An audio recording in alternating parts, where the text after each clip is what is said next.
obviously you were a fan of comics growing up. Were there any characters that inspired you to eventually create some of the icons that you created later on? I'm not sure that there were any specific characters, except maybe Spider-Man, because I love the idea of a teenage wisecracking superhero, and that led me to create Firestorm, who was a teenage wisecracking superhero. That's awesome. Do you remember, I know it's famous that you wrote a letter when you were 13 to Marvel. Do you remember, your first, stint into creating when you were young and starting to write storylines and create ideas? Well, shortly after I started reading Fantastic Four, which I think the first issue came out when I was just around 9 or 10, and I started drawing my own versions of the Fantastic Four comics. So I had always been interested in stories and telling stories and drawing. But that was, I think, the first time I really sat down and tried to create something like a film. Do you still have those? Oh, God, no. Those are priceless, though. Well, maybe. And as I mentioned earlier, you've created so many iconic characters and storylines.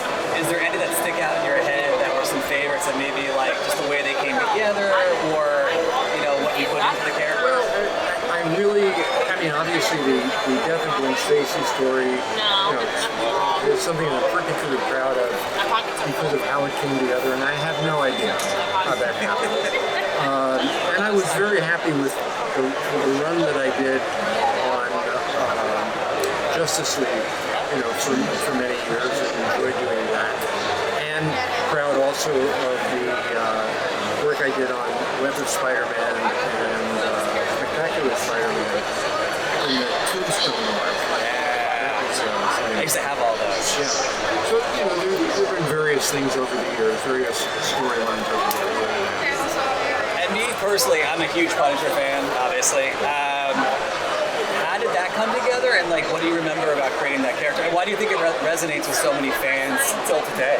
Well, he was originally designed basically to solve a story problem.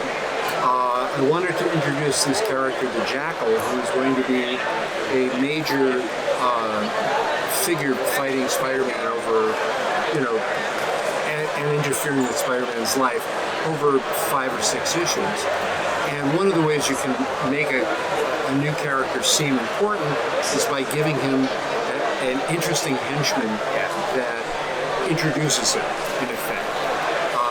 So I wanted this interesting henchman, had this vague sort of idea for an assassin, that developed into a hired killer who actually has his own moral code, and then I had a character design that I sort of wanted to do, a guy with a skull on his chest.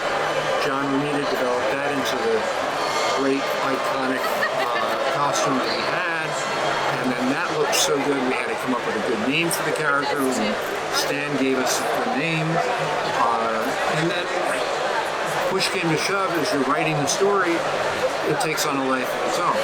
I think the character is popular because he's a Rorschach test. Basically you can fit him to each era that he comes into, and he can reply to whatever the concerns are of that era. And different writers and artists, bring out different aspects of the character. Yeah, I started reading the Punisher Max series, which is obviously a message at that time as well, which is interesting. This is a tough question, and I'll be quick because I know you have to get back to signing, but was there ever any characters or still to come that you've ever wanted to work on that you haven't, or characters you wanted to create that you haven't, that you still kind of sitting in your mind? Well, I wish I'd been able to write a solo Green Lantern series.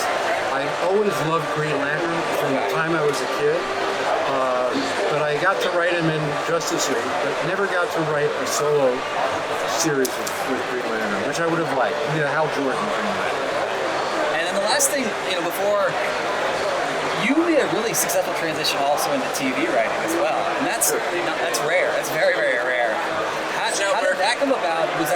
pursued, or just people saw that No, your brilliance and wanted to pull you into like Law and Order and other shows like that? I'd always wanted to work in film and television, from the time I was a teenager. And when the opportunities came along, Roy Thomas and I started writing features together. And then after our partnership dissolved, I was looking for something else, some other thing to do. And at the advice of my lawyer, who said, do you want independence or do you want a career? And I said, well, I'd like a career. And he said, well, then you should work in television. So I started asking different people that I'd known and worked with, for advice on how to pursue things. That led me to a producer named Dean Hargrove. I asked him some advice and he gave me a job. So that was pretty much it. From there,